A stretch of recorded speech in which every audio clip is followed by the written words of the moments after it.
What is going on, everybody? Welcome back to another episode of the All Star Sports Show, episode number 13.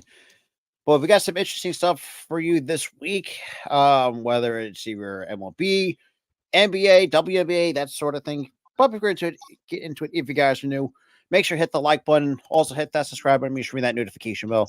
And that being said, first things first, we're going to stick right into MLB baseball because I think yesterday we got an update to the entire Wander Franco situation. I know the last time we talked about this, it was uncomfortable to say the least.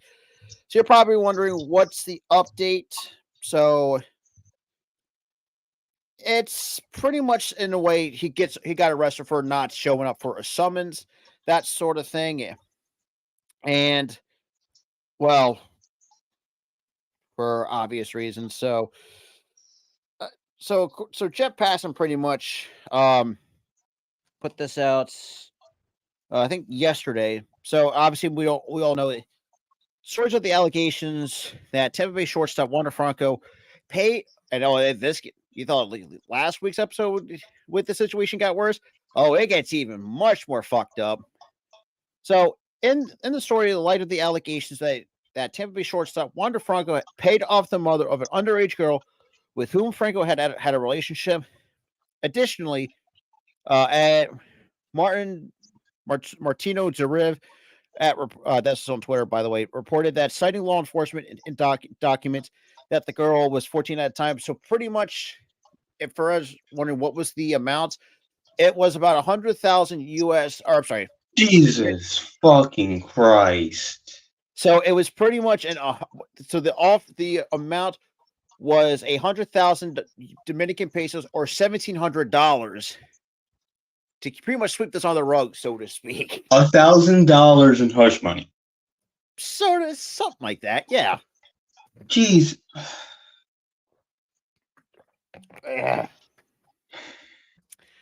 Yeah, the league, he's basically out of baseball for good, and for good reason. You paid $100. You paid over $1,700 in hush money to a 14-year-old. Yeah, For sexual advantage. A 14-year-old, you're 20-something, bro. Come on. How dumb do you have to be? How sick? How twisted do you have to be to do that shit? I'm appalled. I am appalled. I am sickened. Well, we see some, and trust me, we see some a lot of us sportsmen, we see some crazy shit over the years, but none as disgusting as this one. I will say that much. It's yeah. I don't even know what to say at this point. And what else is there to say, man? Like, he's a sick, twisted loser. There's no ifs, ands, or buts about it. He is sick. He is twisted. Justice has been served with the arrest. Hopefully, rots in freaking prison for all I goddamn care. Well, I have to wait to see what the Dominican Republic has to say about that first, because. And people were like, but the Dominican Republic has different rules for pedophilia. No.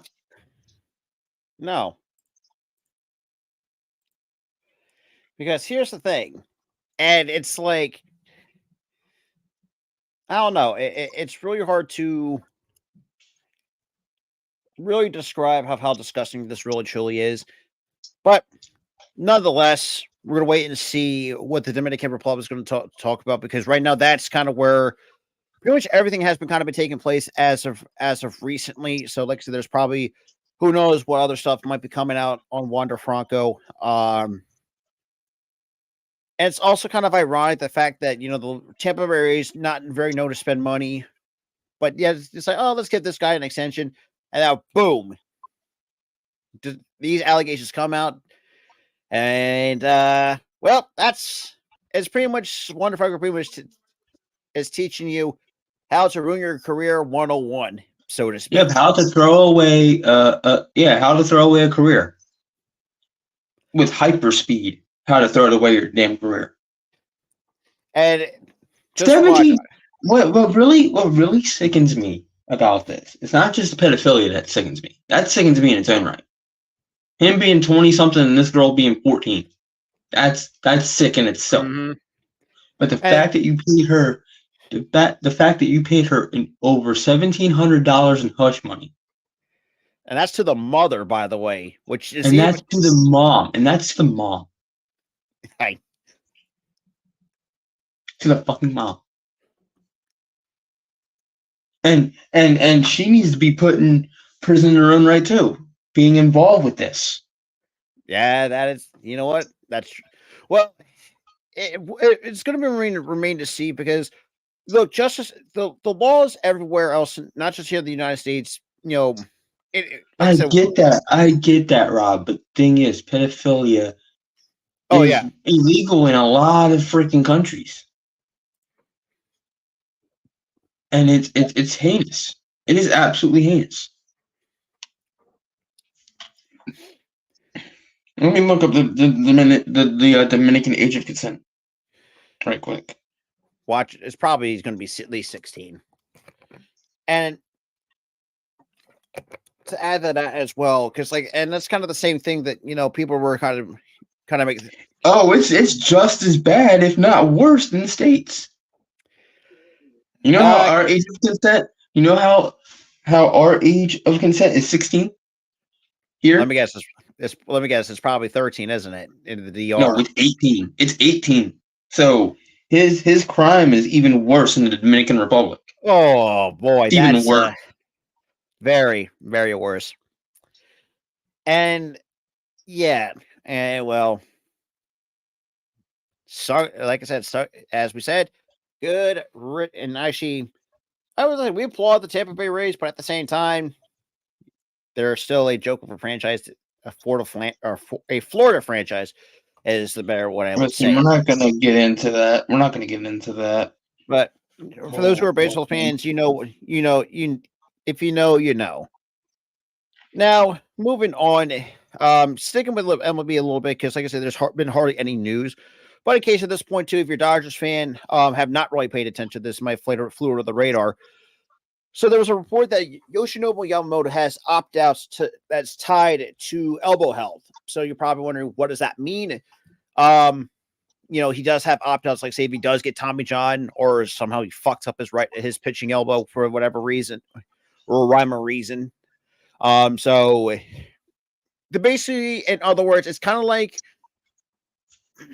how do I explain this in simpler terms? Not say not an insurance policy, but I can't think of the term at the moment. It's escaped my head at the moment. But and knowing Japanese pitchers too, they have a kind of the tendency to, have arm injuries. That's here nor there. But like I say, if you guys don't want to talk about baseball, but going to the end. But here's the thing. Before that, it's like, I'm not really big on contract talk, because it's like I don't know the ins and outs of contracts and a lot of the stuff, and like. So moving on to the NFL, we had some crazy news. Tyreek Hill's Florida home actually caught on fire, and come to find out, it was a child with a lighter. That's what caused it. Now, I first blamed Tyreek Hill blindly because I didn't know the full extent of the story here, but it turns out he was at practice, so he didn't even know about it at that time. But if there was if there in fact is a sitter involved in this, they're done. They're fired. They're absolutely fired. Oh, for sure. And this goes to show, if you're a parent or if you're a babysitter of any kind, watch kids. Actually watch them, because things like this can happen. Mm-hmm. Things like this can happen. They get a hold of a lighter. They start playing with the lighter. They set something on fire, and the whole house is up. Yep, pretty much. And kind of crazy, but be It's a better. cautionary tale if you're like a parent or a sitter. That's all I've got to say. Yeah. I'm not So going to sit there and say Tyreek Hill is an idiot. I'm not going to sit there and say, whoever the he center should is, watch his kids better. The guy was at practice. He can't watch his kids at practice. yeah, that's true. And at the same time, but knowing the Tyreek And Hill, at the same time, too, Tyreek Hill, he has to be kind of mindful now. Like, he has to yeah, hire a sitter that actually does watch the kids because this ain't good. This is no. not good. And the fact that it was It was what? so apparently his home was worth about like at least 9.6 million, but knowing what he's making in the NFL, I think he's gonna find a way to get repairs done. Yeah, But he'll reimburse and he'll get the repairs and stuff. I mean, I don't know if the house is gone, like if the house is burned down, but like if there's like minor, like not minor damage, but like it's just charred, yeah, it can be fixed. You can fix your yeah, stuff. it just seems from the complete understanding that yeah, there's like some minor damage, but I think that's definitely going to You can get fix minor damage. You can fix minor damage, but the thing is that this serves as a cautionary tale for you parents and babysitters out there. Watch the kids. Actually watch because oh, they can get their hands on something and it is catastrophic. it's basically a disaster waiting to happen. In Yeah. other words, Dalvin Cook is joining the Baltimore Ravens for a playoff run. Now, Dalvin Cook, obviously a consistent 1,000-yard rusher with the Minnesota Vikings. Obviously, I think last year, or I think earlier this year, um, before the end of the season started, was released from the Vikings, decided to go to the Jets. And honestly, the Jets have really not done much with him and Brees Hall, which quite honestly, on paper, would have been a nice 1-2 combo in the backfield. But unfortunately, that was never really the case. So the Jets decided to say, we're going to cut ties, basically. And Dalvin Cook's going to the Baltimore Ravens. But the thing is, I'm not surprised because based on the fact that if you look at the Ravens, as good as they played, their running backs are injury prone as freaking hell. Outside Yeah, of the Gus running Edwards, back. Yeah, the running back situation there in Baltimore is dire before Dalvin got there. Dalvin's pretty much stayed healthy throughout the pretty much majority of his career.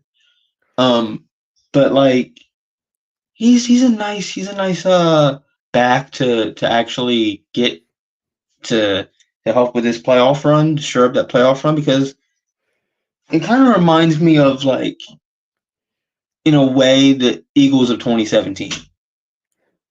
They had a running back, but they wanted one more to make sure that running back room was shored up by getting Jay Ajayi that one time, and that worked wonders. I feel like that would work wonders for the Baltimore Ravens getting Dalvin Cook. yeah, Shore especially up the that, fact that I think sure that. the Hold on, let me finish. But shore up that running back room there, and have a good running back, a healthy running back. because right now if you look at the rest of the running backs who actually stayed healthy the entire year, but that's Gus Edwards, J.K. Dobbins, who for some reason can't even catch a break. It's very unfortunate for if you're anyone that is a J.K. Dobbins fan or who is a fantasy owner, but for that matter, which that's what sucks. But that's here nor there. But I'm actually interested to see what this offense is going to look like with Dalvin Cook because we know how good this offense can be. Oh, they can be good. They can be good. They're like one of the most dynamic teams that I've seen this year. Lamar Jackson's taken a step forward with his passing and running the football. The running backs are pretty good. It's unfortunate, like you said, that J.K. Dobbins went down the way he did. He managed to not stay healthy throughout his entire career. But getting Dalvin Cook, that's going to work wonders for them going into the playoffs. And So and the thing is too with the Ravens too, this is exactly I think the Dolphins should take notes of how to actually, have a dynamic offense, but actually have a good defense. Actually, because let's be the Dolphins defense is very sketchy. Look, I'm not saying the Dolphins defense is bad, but we look at the Dolphins. I don't know. Their defense really is what's concerning me. That's really the biggest weak point. I guess you could say if you're not seeing, if you could see it from the eye test. I'm gonna look up the ratings of the rankings of the defense, because I could completely be wrong of how the Dolphins defense has been playing this year, but the Dolphins is just one of those teams I cannot buy going into the postseason. And the fact with on Sunday Night Football playing against their division rival within the Buffalo Bills, who, might I add, been on a hot streak as of recently, has been pretty deadly. James Cook's been, no pun intended, cooking. Josh Allen, still doing his thing. At times, sometimes turning the ball over for that matter. But it just seems to me the Dolphins have a tendency to choke, especially at this time of the year. Because I think we saw it last year with them. Tua's actually playing some healthy football. If you look compared to this year to last year, and probably the year prior to that, or I would say more last year. They actually have a competent offensive line, and we all know how good the dynamic that offense is. But I just don't. So they have a top 10 defense. Okay, that's surprising. The average defensive yards of 308.6 yards and 45 touchdowns allowed. So they're not the best, but they're certainly not the worst. Yeah. So what's their passing defense? Because I know they're most of the time their secondary I've seen at times get torched. Their passing pass. No, they're not even giving me pass defense. They're just giving me defensive total. Out of the way. But yeah, and that's the thing too. Then that's got to get worked on going into the next year, because let's be honest, like I said, and look, they're ninth in sacks. They're ninth in sacks. 29th in interceptions. 29th in passer rating. 22nd in fewest passing touchdowns allowed. Okay. So they're middle of the pack. They're pretty much middle of the pack in defense. Yeah, so figured. They don't have the best defense, but they most certainly don't have the worst. That's true. At the same time, they got potential. Jalen Ramsey, whenever when he stays healthy, dude's a solid. It's a top 5 corner. Plain and simple. And you saw it from his time with the Rams. Speaking of the Rams, we're going to see an old familiar face start on Sunday afternoon for the Los Angeles Rams. Oh, goody. For a guy who's changed his teams like he's changing underwear, and Carson freaking Wentz. But at Mr. Two-hit wonder, a good rookie season, a monster 2017, and then plummeted. And he had a pretty good 2018, 2019 too, but the team itself around him sucked. 2020, it was 2020. It was arguably his worst in Philly. 2020, and then after that, he went to Indy, had a pretty good season until he shit the bed the last game. Like Larry, it's like you're doing so good, and then you just shit the bed the last game. I think the division was on the. I'm trying to think. It was them versus. I think it was like them versus the Jags or something late in the season. Yeah, for the division, and he completely fucked it up for the Colts to win the division. I'm like, you had the division on the line, and you threw 4 picks. Oh boy! Like, geez, Wentz. I was sitting there singing my praises. Oh, he's resurged. He's a really good. Okay. Freaking last game, I ate my words. But the thing is, too, like, do we actually hate him? Absolutely not. Like, as a person, no. I wish him nothing but the best in LA. I really do, because let's be real, I think he's. Hell, without him, 2017 never happens. Yeah, you know what? I will say that. I'm very grateful. I'm grateful for him for that. I didn't like that you kind of got a little bit lazy after that. But Yeah. we love you for 2017. 2017 Yeah. is still integrated in our brains because of you, dude. We don't hate you completely. But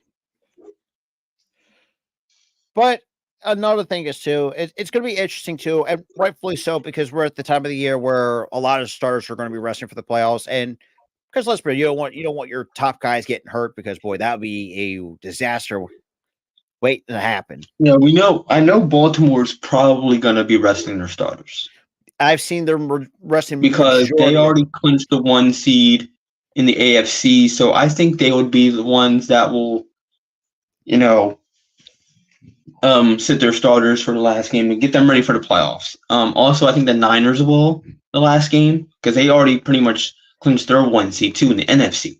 Mm-hmm. And it It's pains also me to say that because we had the 1 seed for the longest freaking time this season and we plummeted. But yeah, that's a dead horse we've beaten over and the over dead again. horse we've beaten for the last 4 weeks. But yeah, the NFC, the 49ers, I think they'll be resting their starters. The AFC, it's going to be Baltimore. So, and you're probably wondering, who's your guys' Super Bowl picks? That's I think now I'm firmly onto the train of it being Baltimore and the Niners. I could see that. I can see that for sure. Now, I'm not saying this is not a problem, but if look, I'll be slightly critical of Kyle Shanahan a little bit, despite being a great offensive mind, but his tendency in the playoffs is, oh boy, it's a bit rough. It gets a bit rocky in the playoffs. Look at last year against us. They got a little bit rocky there. And Their pass not pass defense. Their offensive line was not great at all. and this year Um, it's been better. they went through 3 quarterbacks in that game, and then they blamed it on our starting quarterback got hurt. Well, and here's the thing: don't put a tight end on Hassan Reddick for all that. Don't blame us. Blame your freaking offensive line for being so shit. But besides that, I still think this. Either way, I still think this is. I think this would be an opportunity to see can Shanahan finally defeat his bugaboos in the postseason. I feel like that's a funny word to say. By the way, bugaboo. I never. What other But words do you want me to say? bugaboo's perfect. There's no other word I want you to say. Because I mean, Bugaboo is perfect. But yeah, it's if he can defeat his demons on the field, his bad play or bad coaching, and he can get that monkey off his back. He can get that chip off his shoulder. All right. Because I mean, look, the only reason why we roast him because he got super fucking conservative during his time with Atlanta. Boy, everybody remember. He got conservative in 2020 against the Chiefs. They had a lead late in the Super Bowl, and then they blew it. Oh yeah, I forgot about it.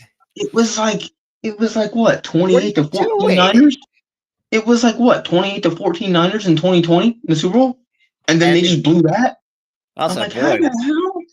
I'm thinking because we were watching it. I'm thinking to myself, where have we seen this before? Oh wait, we have. Oh wait, 28. Oh wait, he did the same shit in Atlanta. But like I said, 28 points and then blows it. Now, as a head coach, his top of probably one of the best offensive minds in any NFL team would ever want in Kyle Shanahan. Also, at the same time, do you remember that coaching staff back in 2013 for Washington that had a star-studded coaching staff? And they somehow finished with 3 wins? It makes you wonder that it's like, how does a 2013 Washington that had Sean McVay, Kyle Shanahan, Mike McDaniel, no, 2013. I don't think that they finished with 3 wins. Hold on, I'm looking this up. All right. Yeah. 2013. No, not 14. South Africa and 4, idiot. Washington. Oh. Washington, Jesus Christ. Can you give me the search already? Damn. Yeah, you're right. There were three. There were a 3-win team. Hold on. Whoa. Yeah, they were. Yeah, exactly what I said. They had a monster coaching staff who ended up every 3-win. one of them competent head coaches, but somehow finished on the same coaching staff with 3 wins. How does that even happen? I feel like it was the head coach. I'm sorry. You had that's Mike Shanahan. So you have that coaching staff and you only finished with 3 wins. I don't even think it was their fault. It's the coach. Hey, that was the head guy, obviously. Because let's see, we have Kyle Shanahan. He's pretty good as a coach. We have McDaniels, Sean McVay, excellent coach. Very very good mind. He actually remembers plays for some how the hell do you remember Morris? That's another name I have not heard in years. Yeah, but you had Sean McVay, great head coach. Mike McDaniels, he's really freaking good. He's funny as hell though. Matt LaFleur, Matt LaFleur is decent. I won't call him great. I won't even call him bad. He's decent. He's an average head coach at best. He took a team that had almost no playoff implications mid-season this year to freaking turn it around in the Packers. It's kind of funny because I said that the Packers were not going to make the postseason, and boy, am I wrong. Season, we're both saying they're done. Well, because it's they're a young team, it's there's a little bit of a lack of experience for some of these guys. And Jordan Love too was the biggest question mark. Can he really lead a team for that matter? He's shown flying. And late this season, we had our questions answered, every bit of them. And it's kind of also crazy too. The biggest knock was on Matt LaFleur. Was he really that good, or was he getting he carried by Rodgers? That was our question. Was he carried by Rodgers? Obviously, a little bit of both. No, an extent. No. I don't think he was carried. He's a good coach. It's also kind of funny. And this is also what's funny too. You have Jordan Love, who's going to be making the playoffs. Where you got Aaron Rodgers sitting on the couch watching the Packers. He's probably going to look like you motherfuckers. But do you know what that's going to? Do you know what that's going to do to Rodgers? Oh, it's going to piss him off. I know that for a fact. He's going to condition like a motherfucker, and he is going to stay healthy, and he's going to will that damn team to the fucking playoffs. Speaking of that, so pissed off. Pissed off. I'm telling you right now, he will be pissed. So, funny. Speaking of the Jets, so we did have a report that Zach Wilson is pretty much looks like they're going to officially looks like the Jets are moving in a different direction. So it looks like the Zach Wilson is done after 3 seasons, and there's not going to be a 4th. Well, that's what happens when you suck. So yeah, you don't develop your game, and you don't get better, and you're not a good passer, and you're not.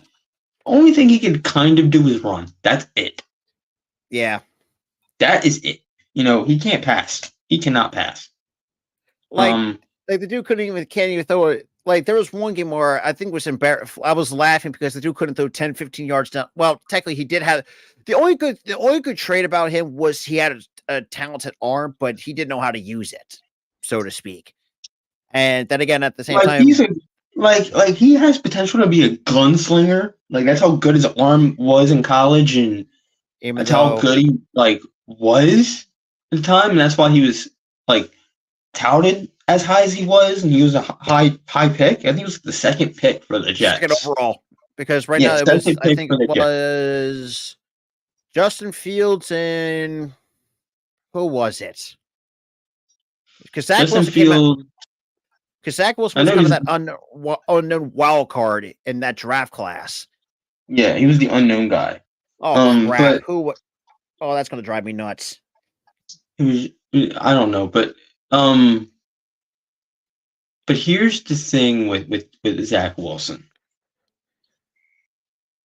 He did get help by he takes more accountability. I will say that he developed that part of him. Because before, he just didn't care. Yeah. Now I feel like he cares, but he's just not built for the NFL. He's just not that guy. And it sucks because you want to see these players succeed. You do. Really, Like, you want to see their dreams get fulfilled. And then they just die. I mean, just certain guys just are not made for it. They're just not made for it. Zach Wilson, I don't think he's just made for it. Because for me, that was one of my things that I've always had concerns with Anthony Richardson coming out. Always spent 1 year in college. I was like, oh, the dude's going to be too raw. This is a raw talent. But I mean, really changed my The only thoughts problem that he had this year is that he got hurt. That was the only issue that he had. which was very unfortunate. The dude was actually kind of fun to watch, actually. He was a very fun quarterback to watch for Indy. Very fun. Also, Gardner Minshew, I don't like you. You sucked in Philly, but somehow you freaking made the playoffs with Indy. They pretty much, well, he's a better AFC quarterback. He ain't an NFC guy. I don't know how that worked out, but I know it's really weird. But I think he always has his good moments when he plays in the AFC. I mean, case in point in Jacksonville, but before he got shown the boot, case of T-Law, who it's yeah. I'm just gonna. I don't know. Yeah, that's another thing that pains me right now is the T-Law thing. Is like everybody's laughing at us who said he was going to be a generational quarterback, aka me and you and some other people. Yeah, we deserve to be laughed at because I'm like, I don't know if he's the right pick for Jacksonville now because he's not that great in the league. But at the same time, though, like QB, not just him, but we've seen this year QB play, whether you're in the AFC, the NFC, have been hot shit. Except for CJ. We've said this before, like on the last episode, where except for CJ Stroud, like the QB play has just been like terrible. Like case in point, like Patrick Mahomes, it does not look like his Super Bowl self. But here's the thing, though, I'm going to exclude him because he doesn't have receivers. Yeah, true. I'm also going to exclude Jalen Hurts because he has receivers. Yes, he has guys that he can throw to, but it's just coaching. The offensive coordinator is just hot ass. Flat the fuck out. I ain't beating around the fucking bush. Fucking ass. Sorry, my brain went to a whole other. Not that version of hot ass, Rob. Pause. I'm talking about the hot, steamy ball of shit that he is, bro. Oh, sorry. That's my stupid sense of humor. Dude, you were 13. Dude, you were 13. You were 13. You were not 26, almost 27. You were 13. Mentally, I'm a 13-year-old, but yeah, and it's not just that too. We also seen not just QB play kind of take a dip, even coaches kind of been taking a step backwards too. If you actually kind of noticed it with some coaches, I mean, Belichick's taking a hit, even though it's because the team is rebuilding and they're not going to be good. I wouldn't say our coach is bad. It's just that he just lacks accountability for chewing out the freaking offensive coordinator, which pisses us off. Yeah, but he's not a bad coach. He's not a bad coach, or we wouldn't be 11-5. But we got some rookie head coaches who are exceeding expectations. I hate to say D'Amico Ryans. D'Amico Ryans is one. I want to talk about him for a minute. Very underrated player. Tremendous head coach. And the fact for a team, because here's the thing. I didn't really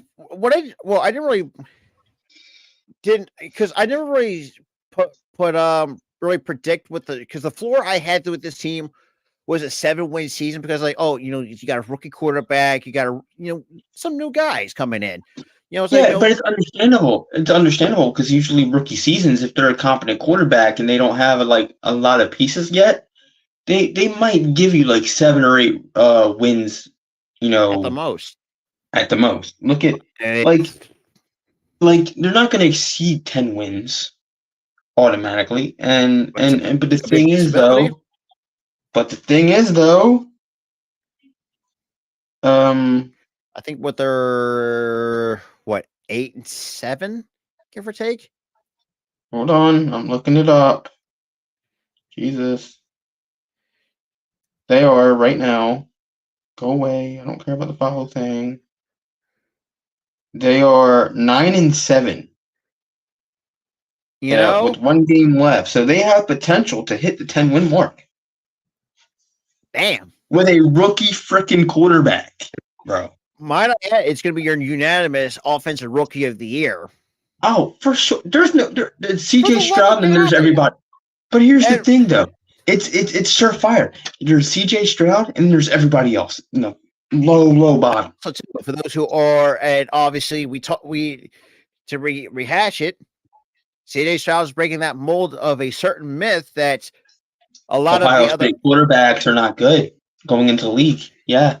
And well, it I love to see it. I really do. I love to see it. I love to see and it's actually kind of nice to see Houston actually winning a lot, actually on the winning ways, because let's be real, we look at over the last handful of years, they've been nothing but a short of a laughing stock in the AFC South. And granted, yes, it's still a bit of it's an improvement. It's kind of funny when you look at the AFC South, besides the Titans, who are complete hot trash. It's a slight improvement to an extent. Jacksonville, they're so good. Indy, I thought they're actually going to take a bit of a step back as well, kind of in the same boat as Houston a little bit. Because obviously you got Anthony Richardson, unfortunately got hurt. They're fighting for a playoff spot. Houston's fighting a playoff spot. But the other division that needs to burn to the fucking ground is the NFC South. Holy crap, that division is fucking hot ass. You know what I've got to say? You know what I've got to say with that? I have to agree with that, but I'm going to give you a phrase. Kill it with freaking fire, bro. Kill it with fire. Oh, my God, that division is so bad. Oh, my God. The only team that's kind of competent is Tampa Bay. That's it. Yeah. Even Tampa Bay kind of competent. Kind of. Because I expected Tampa Bay to at least under 500, because I didn't really thought – because we all knew that I think Tabo was going to be his last year, whatnot. Baker's having a career resurgence. He's having a career resurgence. Yeah, he's having a resurgence, and I think he got resigned because he had that resurgence. And actually talking about an extension of keeping him in Tampa Bay. Why the hell not? Because Cleveland freaking. Why not? He's been your best quarterback since Brady. Hell, even before that, he's been your best quarterback since what? Who was the quarterback for the Bucks in 2002? Oh, son of a! That guy. Oh, I can see his face. The name is going to drive me nuts. Hold on. I have to go to Google a lot for this shit. Jesus. All right. Since not 2022. Jesus. 2002. Bucks. Buccaneers quarterback. Since Brad Johnson. Who? Exactly. I'm sorry, but that is the name I would have guessed or would have thought. Brad. Yeah. Oh God. Well, thank God we moved on from the 2006 Bucks, because go with that. 07, 08. Yeah, I'm not going to go back and look at the Bucks from every year, though. Yeah, I mean, but they have not had a competent quarterback in years. Yeah, that should tell you. Prior to Brady, which they got Brady on the back end of his career, so I don't even count him that much. I mean, you also had guys like Brad. The fact that even Brad Johnson it was 3-1 to start. Oh, that's sad. That Brad Johnson's the only winning quarterback in that Tampa Bay's history of quarterbacks. What the absolute hell is that? And then after that, they just didn't do shit for until 2020. Oh boy, but yeah, it's kind of impressive to see Baker Mayfield actually having some fun for a change. Because let's be real, Cleveland was not doing nothing for him, and Carolina was surely not doing much for him. I And knew, I knew, I knew. I'm like, dude. But the thing is, I'm like, Baker Mayfield's going to do fine in Carolina. But boy, my biggest question was they don't have a team around him. I think he's screwed. I think they're making him to fail. and And sure enough, he failed there because they had no offensive line. They had no receivers. the running back, The good. running back room, they had just got rid of McCaffrey. Very stupid, but they did. And well, And yeah, their defense, terrible too. yeah. Every aspect of that team was terrible, Oh, and Baker Mayfield wasn't going to succeed there. Let's be honest, he no. wasn't. I mean, He had some moments, but he wasn't going to succeed. yeah, not in Carolina. Goes to Not the there. I mean, Rams and pretty much in garbage time looked pretty okay. And the biggest, and obviously Yeah, went he to looked Tampa. good. He looked good with the Rams. I thought he was going to resign with the Rams because you have a younger quarterback now. Matthew Stafford's only going to get even older. And the biggest question is So like how I thought much. they were going to move off of Stafford and go with Baker Mayfield in the offseason. No, they got rid of him. They're sticking with Stafford. Stafford had a pretty okay-ish season this year. Well, the last season he was terrible At the but it same time, wasn't they his also fault. fucked up his neck, which could have been a And career at the same ender. time too, he really didn't have an offensive line last year. Yeah, I mean and he's not one of those mobile quarterbacks. No, he's that old school pocket passer that we've seen throughout the 2000s And into the 2010s. Because remember, in the early 2010s into the middle of the 2010s, maybe 2016, 2017 is where it officially ended. Yeah, where pocket passing wasn't a huge deal anymore. because I mean, you guys seeing guys like Lamar, even though what's kind of funny because it just seems like not just Lamar, but the dual threat quarterback, the mobile quarterbacks just they get a lot of criticism for whatever freaking reason. No matter who it is that's coming out of college, that's a mobile quarterback, whether it's Jalen Hurts, Lamar Jackson, for that matter. It's like, oh, they're Because just a running. everybody's like, oh, might as well be a running back if you're going to run all the time. So it's kind of funny because when we look at the quarterbacks of the past, guys like Frank Tarkenton, Randall Cunningham, anybody, go watch their highlights. Wait a minute. I was going to mention that. Were y'all calling Randall Cunningham in the 80s and 90s a running back? I'm just asking. First of all, Randall Cunningham did everything from quarterbacks through show teams. Dude, yeah, the back half of his career, the mid 90s, he started to regress a bit. That's expected from an older quarterback. But even in 98, 99, though, he had a resurgence a little bit. For that matter. Dude, in 98 with the freaking Vikings, he was a monster. Oh, yeah, I forgot. I think I didn't. Well, I was only a year old, but I was just born, so I didn't even see that season. But I remember, he played. I think he played well until 2002. It was the last time he played with 02. And it's the same thing with Reggie White. That was before us, but it's kind of hard to imagine Reggie White in a different uniform. There are certain players not just even from the past. No, I can imagine him in a different uniform because the two teams that I know Reggie White played for was Philly and Green Bay. Yeah, I had no clue he played for Carolina.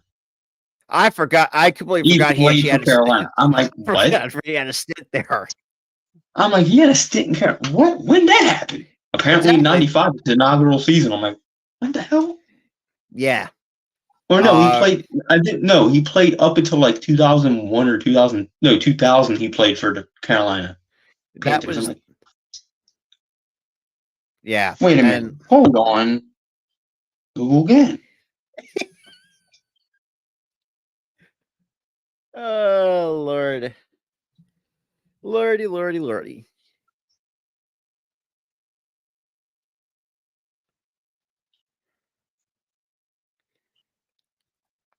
Yeah, he played for the Carolina Panthers in 2000. I was right. And I sit there and I go, when the hell did that happen? Yeah, it's like one of those what the hell type of moments. Like, I know he played for the Eagles in 85. Like, I know he played for the 80s Eagles and the 90s Eagles. And then he played for the Packers, won a championship with them. I know that part. But then they get to 2000 and he played for the Panthers. I'm like, when did that even happen? But like, did he retire? Did he retire in 98 and come back? Like, what even happened? Like, 99, he didn't play for anybody. That was. Yeah, he retired for like a year and then came back in 2000 randomly. So that was. He had 5.5 sacks, 1 forced fumble with the Panthers in 2000. Yeah, so pretty but much he retired twice. He retired in 99, came out of retirement in 2000, and retired again. Damn. And the fact that his quarterback in 2000 was Steve Berline in 2000. Yeah, that's when they made the playoffs. But dude, I watched the video on like Reggie White and and they get to that part where he played with the Panthers in 2000. I'm like, okay, when the hell did that happen? Yeah, because I always heard like, oh, he played for the Eagles and Packers, never with Carolina. For whatever reason, I've never heard anybody talk about it. Yeah, probably the most obscure teams in Carolina Panthers. So this is another topic that I've actually wanted did you know that Deion Sanders came out of retirement in 2002 and played for the freaking Ravens? Yeah, I remember that. That was another moment where I'm like, when the hell did that happen? And let's be yeah. Because he came out of retirement in 2002 and played for the Ravens like 1 year, then retired again. I remember correctly too. He played good. They made the playoffs, and they were like, it's like they had like a top 10 defense or some shit. Like in 2002, I'm like, when did that happen? And see, that's what I've always respect about the Ravens because they always had some great defense over the years. Ray Lewis, boy, sucks for anyone who's going to be on the receiving end. Any tackles from him, the human battering ram. Or for those who remember that sports science. The guys that I would be scared of, Rob, on defense if I was like a running back or receiver, Ray Lewis, Brian Dawkins, and Sheldon Brown. Oh yeah, I feel bad. So Reggie, I'm sorry, Reggie. I really do. Reggie Bush. Shall we pay for your compensation? We will do it. Sorry. I will do it right now. I will pay for your compensation. Man. It's one of that type of NFL I really do miss because it's like. In a way, I miss it, but then I realize concussions are a huge issue. Yeah. And I'm like, I really don't miss it that much. But again, football has gotten so soft at the same time that it gets me angry because defenses aren't like as dominant anymore. It's all offensive gameplay now, and it completely screws over some teams. So it's like it gets me like, yo, I miss when you could like line up at the line and just freaking be on the receiver, but you can't even do that now. So it's like you might as well not even play defense. Well, true at the same time, but then we've seen we've seen guys like Junior Seau, the Junior Seau situation. Oh boy, that was dark. That was like, you know what? I kind of don't miss defense in football because of Junior Seau thing, and also the one thing too where I think it was a Chiefs player I watched, or no, a Chiefs player in 2011. I watched a video on him. He had CTE so bad that he killed his girlfriend and then killed himself. Yeah, in front of his coaches. Sometimes I wonder. I think as much as we get Roger Goodell a lot of crap, but he kind of helped football a bit. Let's be honest with the concussion thing, but then again, he kind of does, mess it up a bit because of the whole Tua situation last season. Boy, Boy, that was bad. That was bad. Last season with Tua, I'm like, you should have just let him stay off the field for like a week or two. Probably even exactly. a month. Like he needs to have that concussion heal before he even sees it down a football. Yeah, He almost exactly. ended this man's life. And that was the reason why we saw the change for the concussion protocol going forward. Yeah. But one question I think I actually want to have a little bit of a discussion with this because I know this might rub some people the wrong way. Is the Pro Bowl really necessary anymore? Because I don't think it's not as special as it used to be. It's It's like, not even a Pro Bowl anymore. It's just like last year I hated the Pro Bowl. I hated it. You wanna know honestly, the Pro why? Bowl should. They got rid of the game. They got rid of the game itself. They made it a flag football plus like different like mini games. It was like I was watching a live action Mario Party. Yeah, I hated it. It was the worst thing that I've ever honestly, seen. I feel like if you go back to and that was my thing too. It's just like I never really cared for the Pro Bowl. So if you make it, say, "Oh, good for you," but that's just let it be that. Being an accomplishment in its own right, be a Pro Bowler, but Dude, they just call him an all pro and be done with it. exactly, it's not that That's the it's thing. not Like that hard. call him an all pro and then that's it. Like you have a great career. Like you don't need now I feel like the Pro Bowl is even more meaningless now because like if you've seen even if when they had games, they don't try. No, They don't try because they know it's just a meaningless exhibition. yeah, I agree. And I and, agree. and, and also, why do you think that you know players on teams that are in the Super Bowl they opt out because they know it's meaningless? They'd rather Oh, practice for a meaningful game than a meaningless game. yeah, So it's a meaningless game. So I feel like I'm agreeing with you on this, Rob. The Pro it's Bowl needs to go away. it's because I think this is a topic that I think this is a discussion that it needs to be had. Because let's put the And Pro. you can debate with people all day about it, but like I feel like 95% of fans, or actually 90% of fans, I think some fans would want the Pro Bowl still, but like they want it gone. Because it's like, It's meaningless now. It's completely meaningless. yeah, but Now when I see like players make a Pro Bowl, I'm like, so what? it's what does that even Good for accomplish? them. Like yeah, they accomplished a meaningless. They accomplished going to a meaningless game. Look, like I say, we're not hating on the players who reach that No, accomplishment, but it's just it's just prop. like if I was If a player, and I said, and my coach said, look, you're gonna be a Pro Bowler. it's I would like be like, okay, I don't give a damn. I don't, because it's it's a just meaningless game. I just got invited to a meaningless game because I played great during the season. yeah, Like, yeah, it gives you that incentive, like, oh wow, they played great all year, so they got a Pro Bowl nod. Yeah, cool. That part of it's fine. But like the game itself, or lack thereof now, because they only have mini games and like a random flag football game that's like a quarter, like a fight. I think it was like a fight, like a. I don't even know how long the game is, but it's stupid. It's like this person's like 21 wins or some shit. I'm like, dude, this is stupid. Just play a full very, game. Play a full game, play defense, and have people care about this Pro Bowl game. That's what we wanted. We didn't want the Pro Bowl games like last yeah, year. We didn't want that. nah, not at all.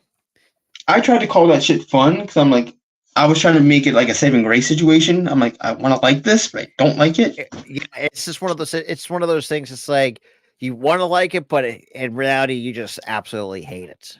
But I'm like, so this shit is stupid. Like, you have the catching thing where they have to catch, they have to dive. It was like the diving catch game where they have to dive onto a pad to catch the ball, and it's like, and then they have like, the throwing thingy, which is cool. I don't mind the accuracy game, whatever. You had that last time, it's fine. Then you randomly just put in dodgeball. What the hell does that even have to do with freaking football? I mean, It's go back to dodgeball. the Pro Bowl in the 2000s where you actually had quarterbacks actually were throwing the football, say who could throw it the farthest. You Like guys like you had the quarterback challenge. That was part of the that Pro was Bowl.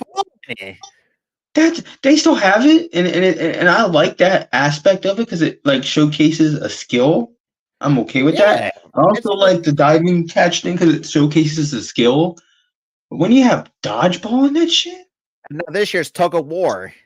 what's it fucking showcasing? It's a meaningless high school game. It doesn't even equate to football at all. It's meaningless. Like we've said, the Pro Bowl it's meaningless. It's stupid. Now, I don't mind the dive and catch thing. I don't mind the passing accuracy game. I don't mind it. But if you're gonna call it the Pro Bowl, actually have a football game, and actually have the team actually frickin' try. Hell, for all I care, make a trophy. Add that to the record. Pro Bowl trophy winner Yeah, or championship winner. Make it a Pro Bowl championship. Do something. If you want the Pro Bowl, if you want the Pro Bowl to not die, make it meaningful. That's all we want. exactly. But moving on, going to college football a little bit. I know I forgot to put this in my notes. We're seeing two teams for the first time in the national championship, which with the Washington Huskies taking on the Michigan Wolverines. So the Michigan Wolverines, it's been well over 25 years since their last national championship back in 1997. So yeah, it's been that long. Obviously, won the Rose Bowl, and yes, I know, and obviously Michigan's been through a lot of freaking crap this entire year with a few scandals going on with them, like all bullshit, and they still got the whole videotaping college practices or whatever that was going on there in Michigan. That's kind of funny, but yeah, and they still got the last laugh regardless. Yeah, and yeah, they got the last laugh out of that because again, they didn't need to cheat because they have a good roster. They have a tremendous roster there, so now they didn't what need to cheat. concerns me with Michigan, because obviously in terms they're not that great the postseason. Kind of what I'm looking at, they have an all-time their all-time record is fine, over 1,000 wins, but they're in terms of the bowl games, which has been very meaningless as well. That's a whole nother topic conversation for another day. They're 22-29 in the bowl games, but overall, made 3 playoff appearances, but with a 1-2 playoff record. So it's gonna be interesting, and also we're gonna see can Michael Penix be a top 5 pick? I would say for a team that is looking for a quarterback, because I've seen where Caleb Williams, his stock's dropping. Honestly, I think Williams is not going to be a number one. I'll be shocked if someone takes or someone trades up to the number 1 overall pick and gets Caleb Williams. I'll be shocked for that. But I think it's good. Hopefully, this actually turns out to be a good game because, oh boy, Last year was I was wanting to like bash my head through a wall. I was so bored watching that game. And it's bad enough that I sat with a couple of, I turned it off. I'm like, I'm watching YouTube. Enough of this. Like I was bored at halftime. Because it was like what 30 something to like 7 at half. I'm like, damn, man, what the hell? It was bad enough that our late friend Jeff and a former friend who I'm not going to mention, we were like, what's bad? We were having like conversations and not paying attention to the football game. It was bad. But yeah, rest in peace to our homie. He was the only one that was real with us in that group, by the way. Yeah. But that's neither here nor there. We're not gonna air dirty laundry.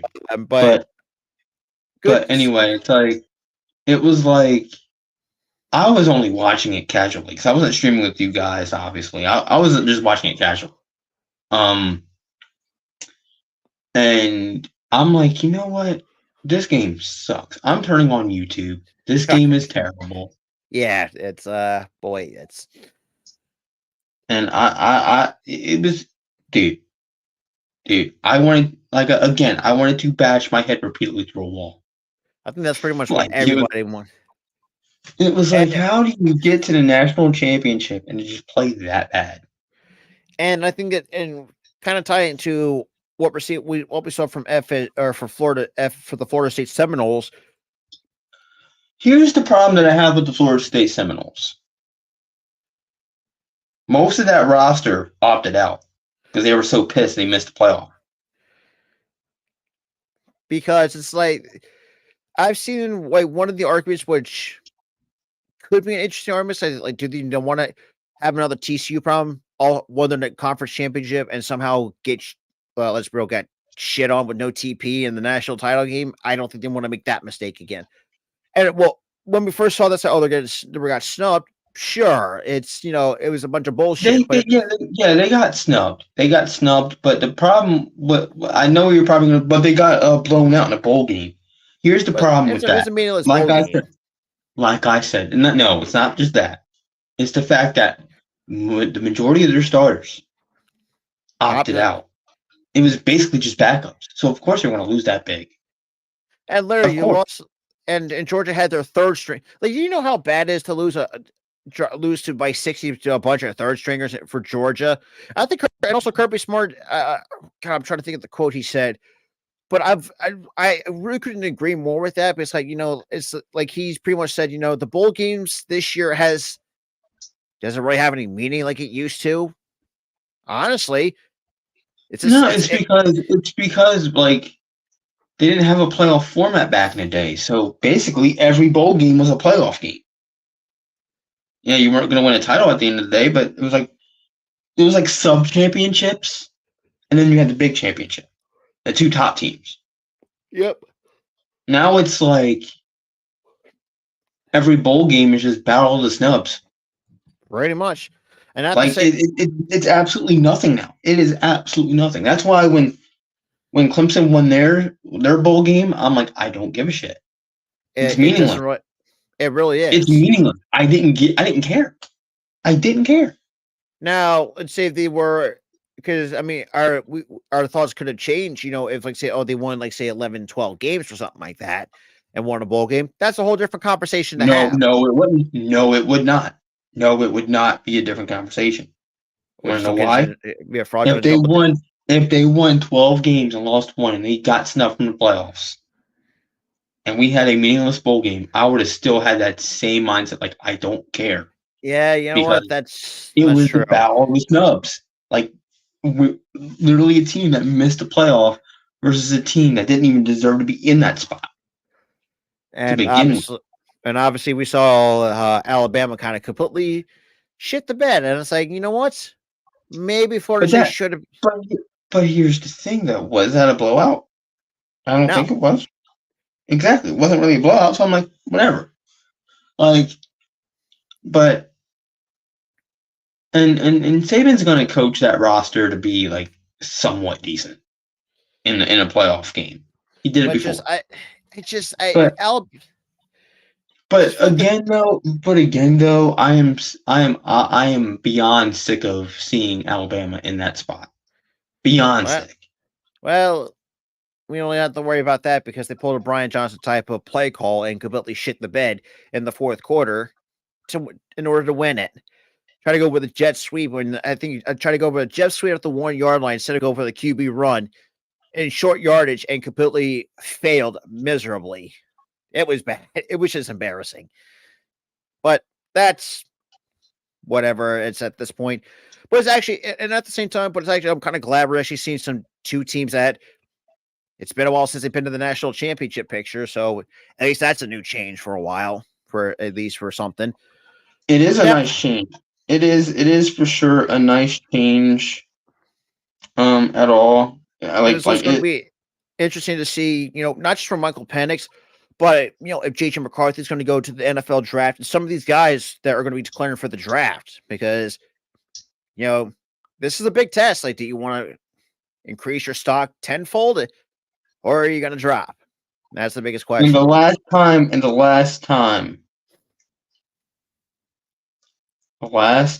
that we saw Michigan versus Washington in a national championship. 1991. God damn. 1991. Jeez. And the last quarterback. Oh boy. Oh wait, no, it wasn't 1991. I don't think.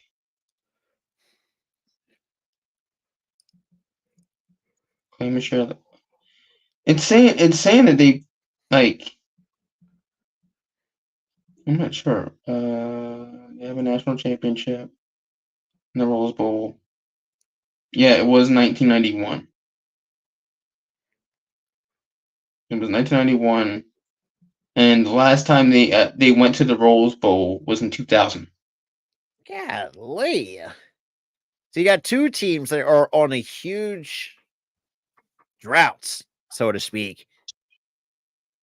And they were and the weird thing is about their 1991 championship, Rob. Shoot. They weren't the sole winners. They had to split the title With who? with Miami. So they had two national champions. Two national champions in 91. That's weird. It's strange. But now that's pretty much the only thing that the playoff fixed so far is now you got one winner and one winner only of the national championship, which I'm okay with that. Yeah. But enough of the snubs, man. It really is. At least next year they'll have like 12 teams it's in a 12-team playoff format, which I'm okay with that. Like you have more teams that have a chance to make it, not just like the top 4 teams. You got the top 12 teams that can make it. You know, I know one team ain't going to make it. It's our Clemson Tigers. No, they'll make it. They'll make it. They're at least decent enough to be in that top 12. Yeah, emphasis on decent. And look, call me look. I know I may sound like a pessimist with the Clemson Tigers, but it's just like I want to see some actually good winning football again. I really do, because it's like Trevor Lawrence made it fun, and they were 8-4. They played winning football. I don't know. They just felt weak, whatever reason. They were noticeably weaker, but they were winning football games. Yeah, I mean, I'll give them that. Just, I don't know. But sticking with but again, though, like the snubs, it has to end next year. Yeah, it's the bottom tier teams, like you're like hell. Look at this year compared to next year. This year, Penn State misses. Yeah. Next year, they might make it. This year, they might make it because they're like one of the top 12. Even though I still think they can make it. They can still make it, but I still think they're going to be one and done because that's what Penn State's all about. But then again, one and done. I'll be shocked otherwise. If they somehow move on, I'll be shocked. But we'll see. Only time will tell with that team. The only time will tell with the next season for any of those teams. So hey. So for those who are Texas Longhorns, you're going to lose some key pieces. Byron Murphy and Jonathan Brooks are going to be entering the NFL draft. So obviously we're seeing this year's draft is loaded with not just from quarterback talent, but also defensive talent as well, which is very defense heavy, which when was the last time we ever saw a defensive heavy draft with a couple years ago, give or take? I would say a couple years ago. Yeah, I would say a couple years ago for sure. I don't think it was that heavy last year at all. No, I don't think so. Also, I forgot to have this in my notes. Alabama lost 9 recruits to the transfer portal. Most were, and when I saw this, thank freaking Christ, bro. And most of them were 4- and 5-star recruits, might I add? Thank Christ, dude. Because I am sick, dude. I am sick of Alabama. I am sick of them. Yeah, I don't blame you on that. I don't think every year since 2006, they've been in or around the national championship picture. They're the pretty much enough. they were pretty much the Patriots of college football. Is basically how we would compare them. Yeah, and we're sick of it. But yeah, so good luck to both Washington and Michigan. It's going to be fun actually streaming that game this Monday night. That's going to be a lot of fun. So stay tuned for that. Now we're moving to the NBA as our last and final stretch of topics. Tyrese Maxey has been favored at minus 300 for the most improved player in the NBA. So right now he's currently the heavy favorite for most improved player of the year. Honestly, I'm not surprised, quite honestly. I had a feeling he was going to find a way to take a leap forward with this team, especially under a new head coach for that matter. Yeah, that's all I got to say about that. And Sixers play some solid basketball, which. And I'm going to give Tyrese Maxey a lot of credit for like his level of play, his level of work ethic. Tremendous guy, tremendous player. And the amount of bullshit he had to go through with the Ben Simmons BS, the James Simmons bullshit, all that shit. Yeah, all that shit. You know, like because and the whole James Harden, the whole James Harden thing. Well, let me talk, bro. Let me get my take going, bro. All right. But yeah, I'm sorry, but it's just fine. Hilarious. You just jump in whenever you want, man. But dude. Also, I have to give credit to Nick Nurse too. He revitalized this entire team. Yeah, there's been a revitalization going on with this team. And also, when they're losing, notice how he makes adjustments. Yeah. Unlike the last guy we had. And it's not just that too. What Nick Nurse also does, he actually gives the young guys a chance to play for a change. Yeah, he gives young guys a chance. He gives that whole like look, like I would never have thought that Milton would be a starter and him being okay. I mean, D'Anthony Melton's okay, but when we look at his Kelly Oubre actually been playing some better basketball as of recently, and Bates still doing his freaking thing. Let's keep it a buck here. Kelly Oubre, he comes out from a freaking goddamn getting hit by a car and playing freaking monster. And the fact now you can say he faked it and he didn't have an accident. You know, he didn't get into an accident. He didn't do like you can believe whatever the hell you want to believe, but you know. The reports were he did get hit by a car. He did break his leg. That's since healed miraculously in record pace. You know, he's been balling out ever since he came back. He's been balling out. And Kelly Oubre's been a tremendous piece for Philly. Now with Embiid, people are saying, "Oh, he needs to win MVP. He needs to win MVP."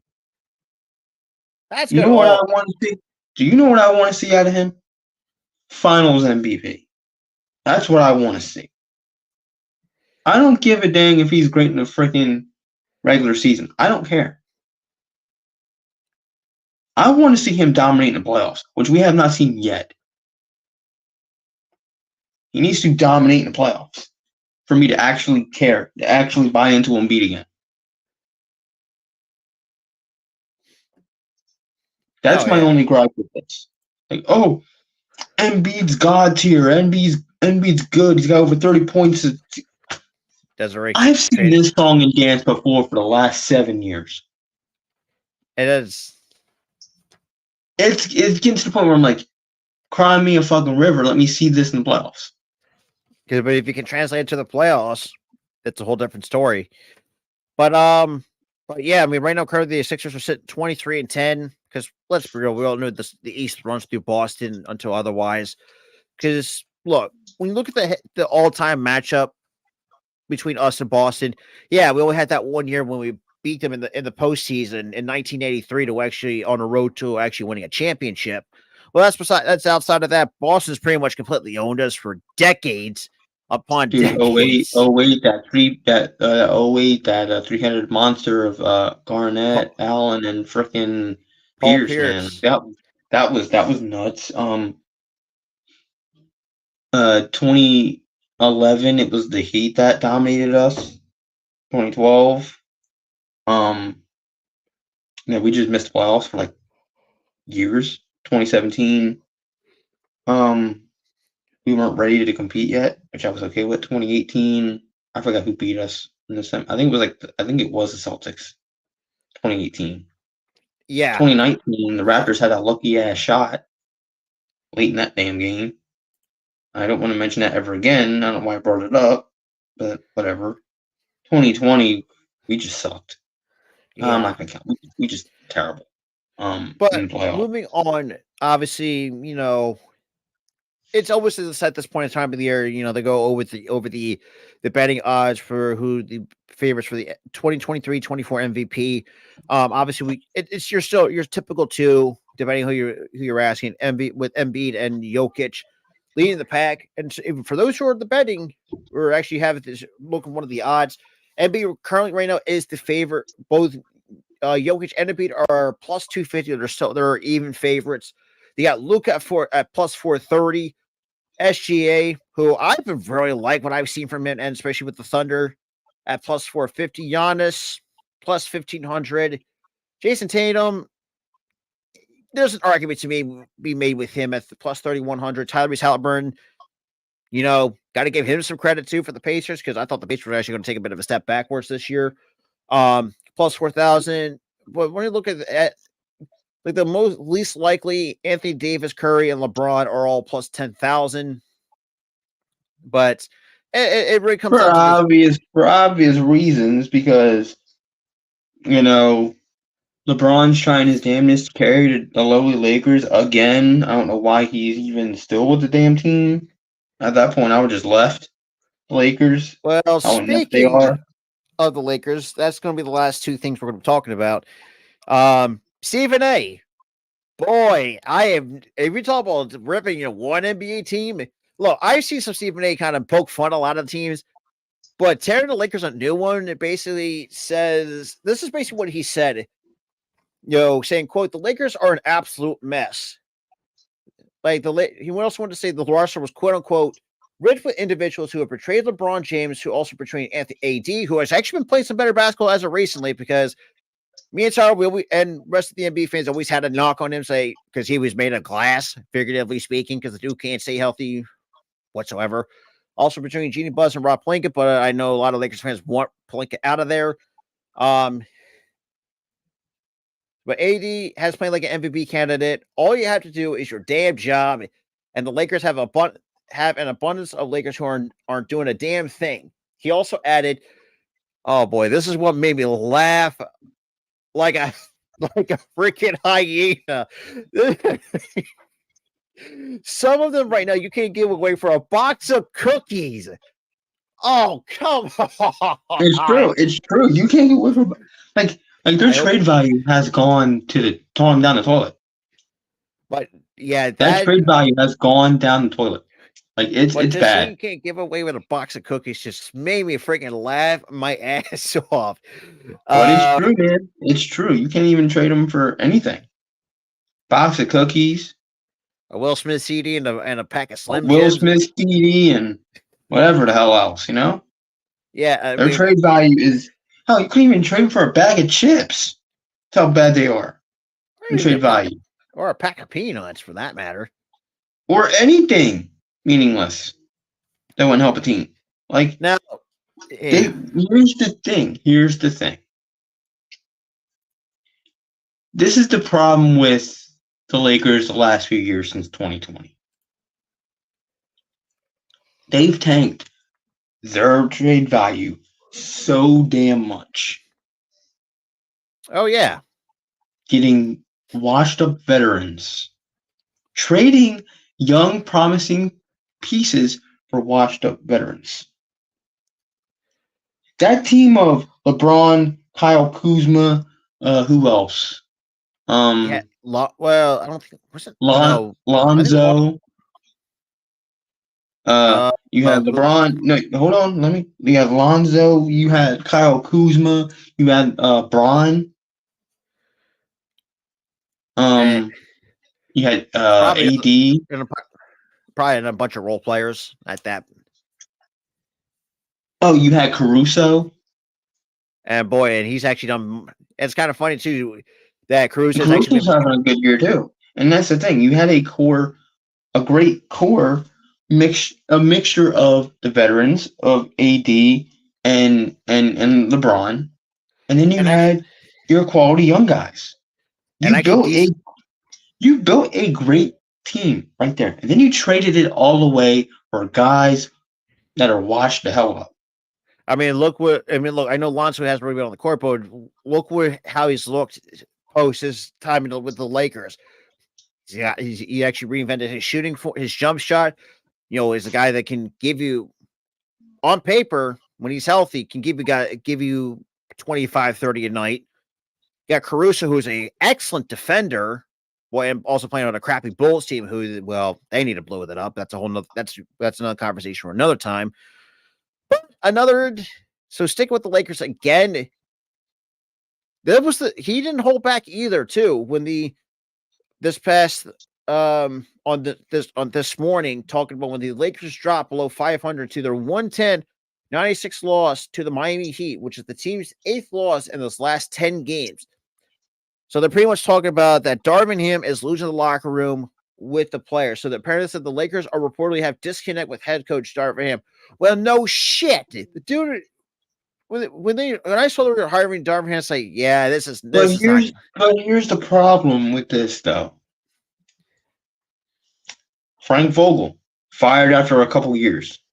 The other guy after him fired after a couple years. This guy probably going to get fired after a year. They can't keep fucking coaches. They can't. They really can't. And it's just like, and that's another part of the problem. The coaching staff isn't great. But really, for me, it's on management. For me, it's solely on management. Your Genie Bosses, the GMs, who's in control of the front office. They're terrible. They're terrible in that front office. Terrible. They traded, but this is really what happened. This stemmed from 2020 into 2021. After that championship and after that next year where they ran it back, they traded all their young, promising players for older guys. And if I'm not mistaken, too, was one of those. I remember one of the older guys that they traded for was Carmelo Anthony, who apparently didn't look like he had that anymore. And and this they tried that year for what they tried that year with washed up Carmelo Anthony. That's not that's ain't gonna end well. They tried with Russ breaking shots.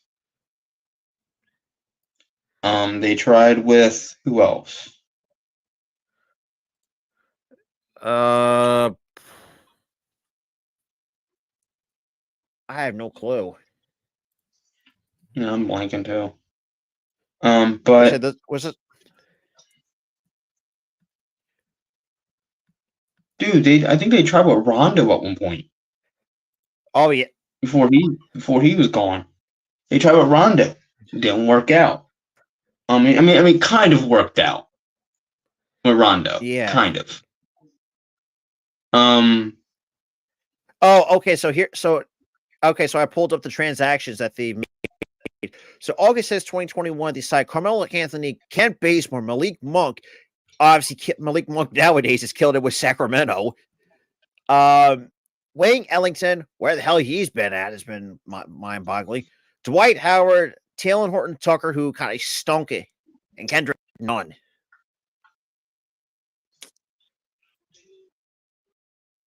And after that, they brought it up, signed Austin Reeves to a two-way deal, and yeah. And they also traded for Casey.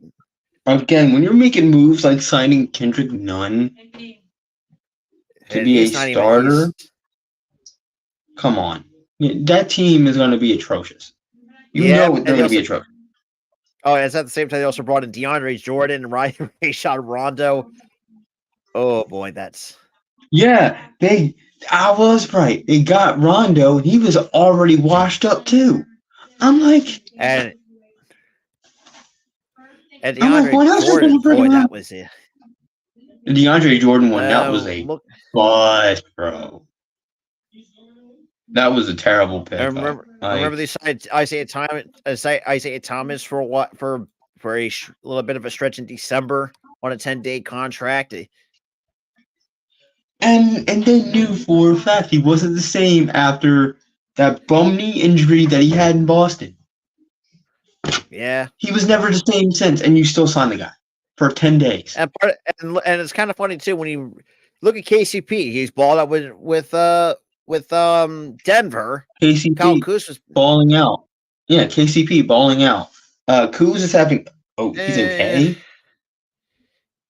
Isaiah Jackson hasn't really done shit. Spencer Dinwiddie's actually been pretty good as of recently, but really, They traded their young. But the thing is, again, for the third time, I'm going to reiterate this. This all stemmed from after 2020 when they had that promising young core combined with LeBron and AD. Yeah, we're talking about the Lakers. We're actually kind of like that's the thing. Like that's the thing. After 2020, when they had that young, promising roster that looked amazing on paper and on the court, they for some reason decided to kind of blow it up and get older players to try to win a second, to try to run it back. And they've been trying to run it, quote unquote, run it back for 3 to 4 years now, and it's not working.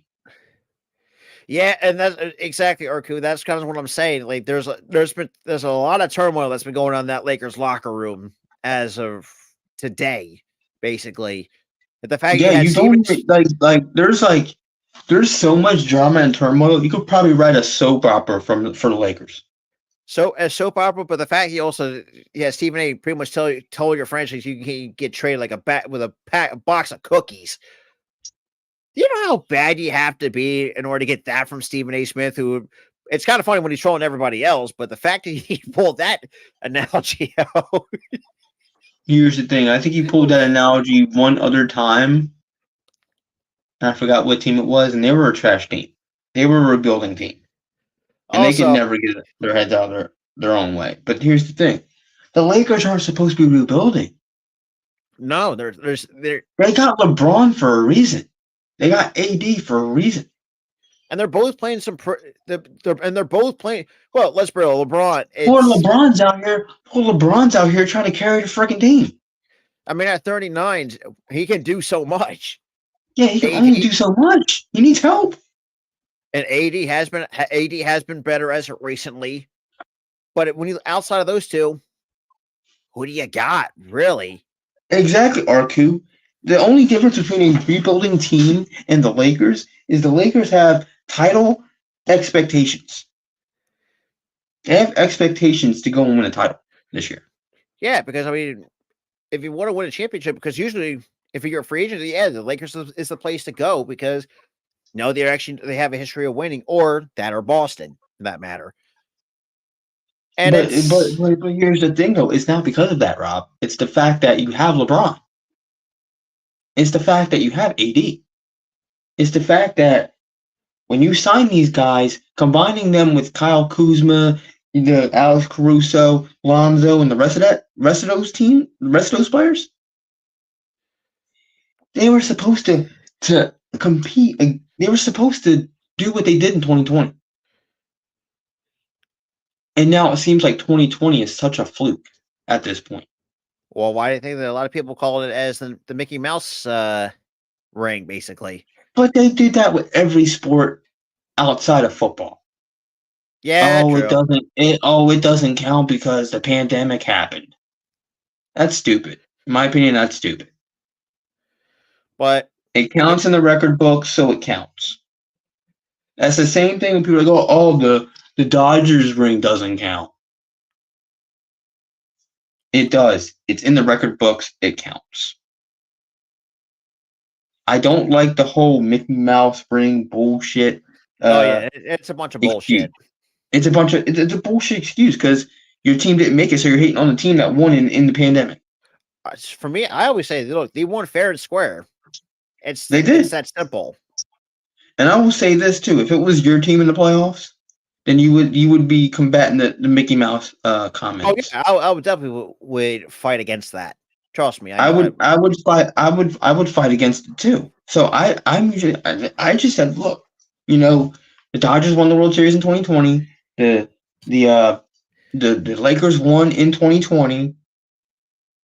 Now I'm not going to count football because football they had a full season and they had the Super Bowl in 2020. So it's like I'm not gonna sit there and say the Lakers didn't deserve it because they only played X amount of games, or the uh, Dodgers didn't deserve it because they only played X amount of games. It was a pandemic era. Like, dude, I don't care Oh, because absolutely.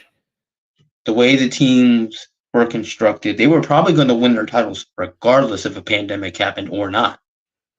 Yeah, I can't disagree with that, quite honestly. So, But outside of that, another thing too, Detroit. What the hell? You were supposed to break the losing streak, you freaking bastards. I'm sorry you had to put it out there. Yeah. here's the thing. Sorry, did you? I was like, all right, they won a game.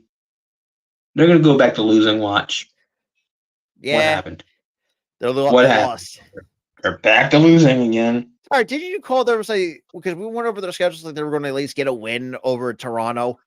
Did you not just call that the last episode that we did? No, I did not catch. No. I did not call that. That was you. Oh, was it me? Not me. That was you. I said they were going to lose a game. They were not going to win a game the rest of the damn season. Oh yeah, that's right. Well, then again, that was you. That was you that said that they were probably going to win against Toronto. I said it's a probable win, but I said they were going to lose the rest of the season. Well, that can still be a possibility. Because right now, when you look at and also RQ, welcome to winning, because that's what happens when you're winning. The media's all over you. Yeah, and rightfully so. Because the Thunder, look, not like I said, I'm not a diehard. A little bit touching the Thunder. I'm not a diehard either, but I don't hate them.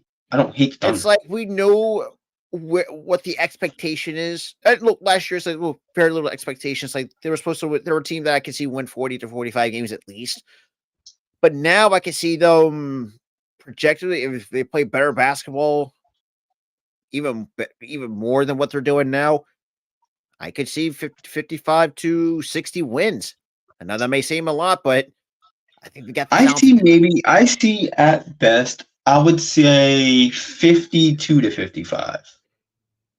Yeah, you know what? That's true. I see 52 to 55 wins from the Thunder, because if you look at them, they're fun to watch. But if you look at their games, every player has a role on that team. They're sharing the basketball very well. Every player on that team is filling their roles very well, and they're just playing sound basketball. And honestly, and I'm going to say this too, I think there's going to be some teams that need to take notes from the Oklahoma City Thunder of actually how to share the rock, get some pick and rolls going, get some screens going, and stuff like that. It's like some of the simple fundamentals for those who have played the game of basketball. And even RQ's agreeing with me. He's expecting 52 to 55 wins, and that's realistically speaking. I see them winning 52 to 55 because, again, they're playing sound basketball. They're sharing the ball very well. They pass to the open man a lot. They get their shots to fall. Good shot selection. Great. Honestly, they have some good defenders too. They have good defenders, and as well. Exactly, Urku. That's exactly what I'm saying. No other team plays like the simple fundamental basketball that the Oklahoma City Thunder does. Some old school way of coaching is basically what Yeah, this all stems from the coaching staff, and I have to agree with Arku here. Their coaching is damn near elite. Like yeah. they're there, like they're showing them, like they're using the basic fundamentals of coaching or the fundamentals of basketball, and they're applying it to what they're doing. Pass to the open man, play sound defense. I mean, Pass the ball a lot. Get the defense to just like not set their feet. Get them confused, and then pass it's to the not open just guy. that, too, Tyler. Look at the amount of draft picks that they freaking have. They got a stockpile of fucking draft picks. Like multiple first rounders, multiple seconds. Like they want to get like a superstar. They sure as hell got the capital to spend. They definitely could get a superstar. They could definitely get a superstar. I don't think that's what the Thunder will do. They're the kind of team I can see that constantly develops players that the other draft. So you're basically saying they're basically like the second coming of the Warriors, something where they don't necessarily have.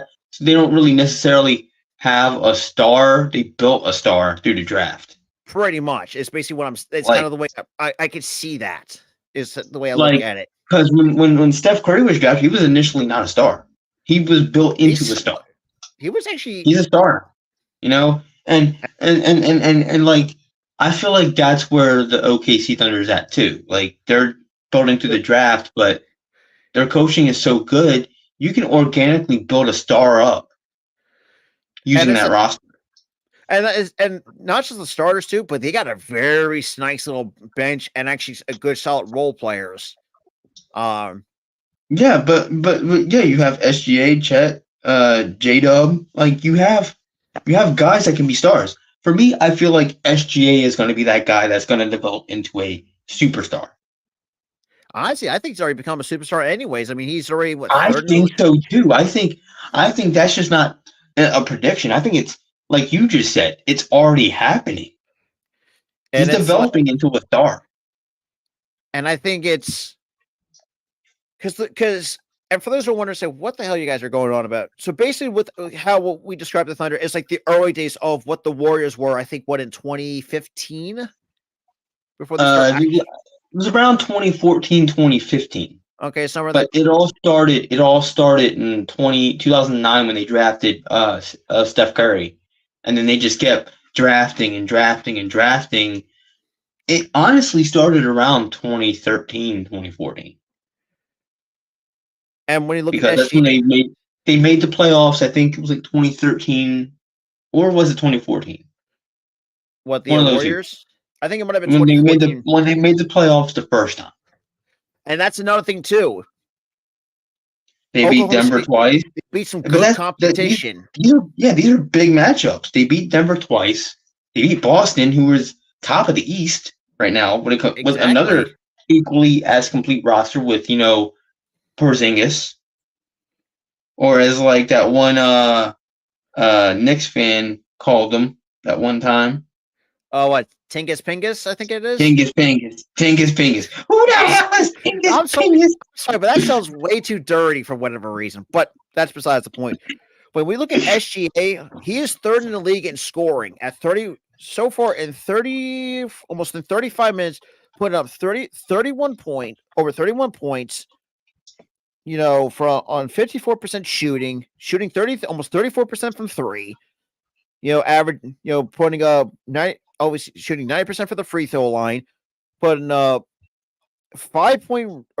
almost 6 rebounds and over 6 assists a game for Shai Gilgeous-Alexander for the Oklahoma City Thunder for 2023-24. But dude, like, this is why when I watched, NBA TV when you had it before like. Luckily enough, actually, I got the Gottlieb pass back.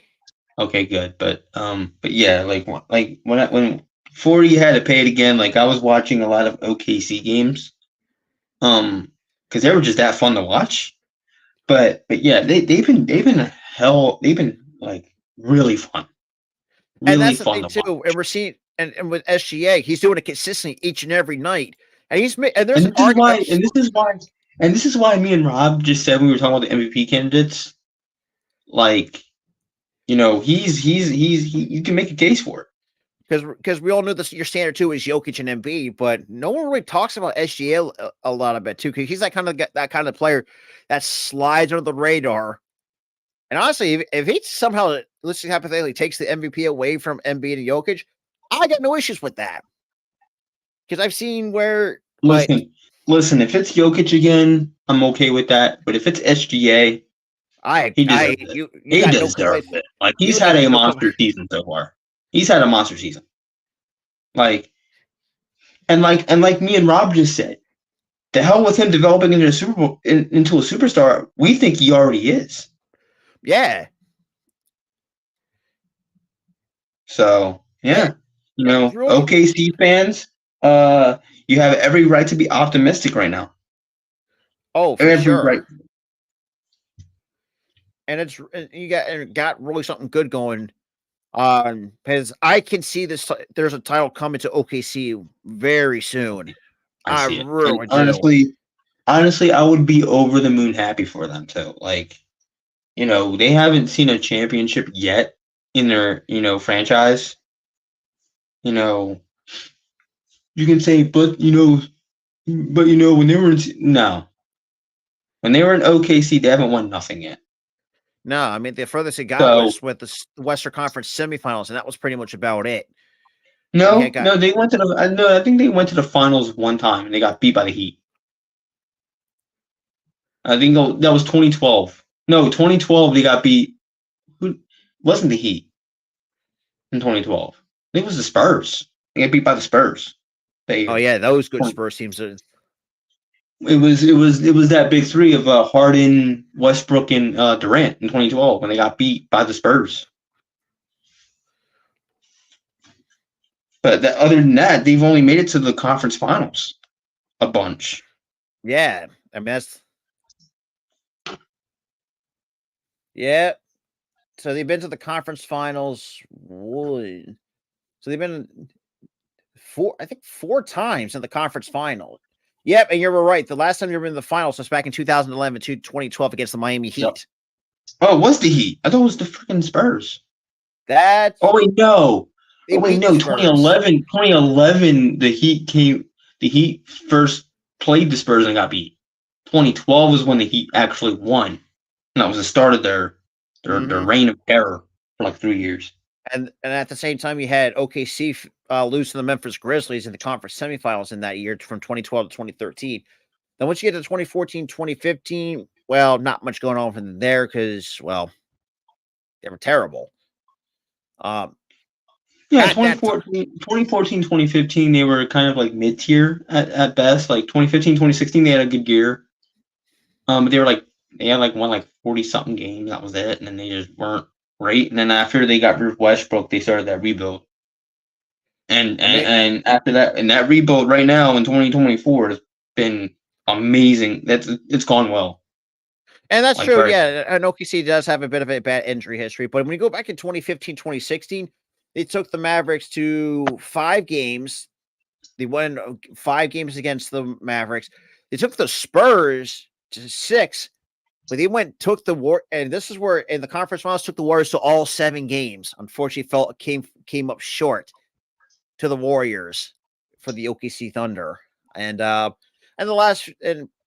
that it's been nothing but 4 first round exits, which but they were very competitive first round exits though. Yeah. But that's But again, though, all those playoff losses from 2012 to 2017, it's like every year it's not just good competition. It's just like what RQ said. Every time a player's getting hurt, and then they're undermanned, and that's how they lose. So it is bad injury luck. Like Durant's getting hurt in the playoffs, and they lose that series, or Westbrook's getting hurt. It's like, every single time somebody's getting hurt in the playoffs. So, they do have a championship. Hopefully when they do make it to the playoffs, and they develop well, hopefully when they get there, man, they don't have injury shit happening to them. I mean, they do have one NBA title, but they were at the time of the Supersonics, which, Like I said, that doesn't count. That does not count. That was a completely different city, completely different team. Does not count in my eyes. but when you combine to that too, they have 4 conference titles. The last coming back in 2012, 11 division titles from 79 all the way up to 2016. So, I mean, they got some success of winning. Again, the 79 team all the way up to 2008 does not matter because that's a completely different team, completely different city. That's the cutoff. So that doesn't count. So right now, the only time they actually had did not have a 500 record was, I mean, currently right now, because obviously last season, it was to be expected. They would finish 40-42. The year before that, 24-58. Good lord. And the year before that, 22-50. But while you have in 2018 and 2019, 2018, 49-33 and 44-28 in 2019. So they have 2 500 finishes in 18 and 19, where he had the last 3 years have been under 500. That also did not qualify for the postseason. But granted, they were still young. Don't get me wrong, but yeah, I've liked what I've seen from the OKC Thunder. The fact that even this year, being in good competition does really make a statement of who you're really. The 2 games that I think were detrimental in me believing in this team of being strong playoff contenders and possibly strong title contenders is beating Denver twice. Oh yeah, and that's not an easy feat, and also beating Boston. Yeah, beating Boston too. That's another game. It's like they could beat strong title contenders. They could. And also too, they're 1 game out for being number 1 in the Western Conference, because your top 6, if the playoffs start today, is Minnesota, Oklahoma City, Denver, the Clippers, even though I think they're still going to find a way to fizzle out, Sacramento, and the Pelicans. Currently, is if the playoffs started today, your play-in teams will be the Dallas Mavericks, Houston Rockets. Let's for the Rockets. That's to be expected. They're going to be a play-in team because, well, so funny enough, they're actually exceeding very little expectations that have been placed on them. The Lakers, boy, the Warriors, man, they got to get their shit together right now. I mean, they're 1 game under 500, but right now they're sitting 11th. They're looking outside the play-in tournament, and well, yeah, I'll leave it at that. But looking at, because I mean, as a team, they're fourth as a team in scoring at 122 points per game. Now, rebounding, they have to get better at that. They're kind of down towards the league and rebounding at 40.8, which is good for 28th. They're 11th in assists per game at 26.5. And the only downside to that kind of high-powered offense, they're giving up 113, almost 114 points per opposition points per game for the Oklahoma City Thunder. And also too, when you look at the notice of what either wins or losses by the Oklahoma City Thunder, they're very close and competitive. A case like Golden State, back in November 3rd, they lost by 2, 141 to 139. Denver, let me look at that. Yeah, we already got by Denver, 118 to 117. But that's what all. If you're not paying attention to Lakers, boy, what the hell are you doing? I think this is one of those teams that you got to have to keep your eye on going forward. Even though just seeing the fact they even lost to, just seeing the OKC lose to Detroit, it looks really weird. 118 to 116 on the 19th. But yeah, but outside of that, it's going to be interesting as well. But like I said, you're going to see more NBA content. Probably what's tomorrow? Tomorrow's Friday. Probably gonna go see nothing. Well, outside of SmackDown on Friday, for those who are wondering, in terms of a streaming or the content schedule. Saturday, I may. Well, we may or may not be doing anything because I might be pulling a dub, might pick up some overtime on Saturday. Sunday, I will see see if we can do a NBA game, a couple, maybe one or two NBA games here or there. But Monday, if you guys are college football fans are looking forward to the national title game, I'm going to be doing the NCAA national championship game. And outside of that, we're going to continue, and that's pretty much what we have so far for the upcoming week. Like I said, I'll keep you guys updated in terms of a community post as well. But outside of that, if you guys are new, make sure you hit the like button, hit that subscribe button. Appreciate you guys for tuning in to the All Star Sports Show, episode number 13. And that being said, have a good night, guys. Peace.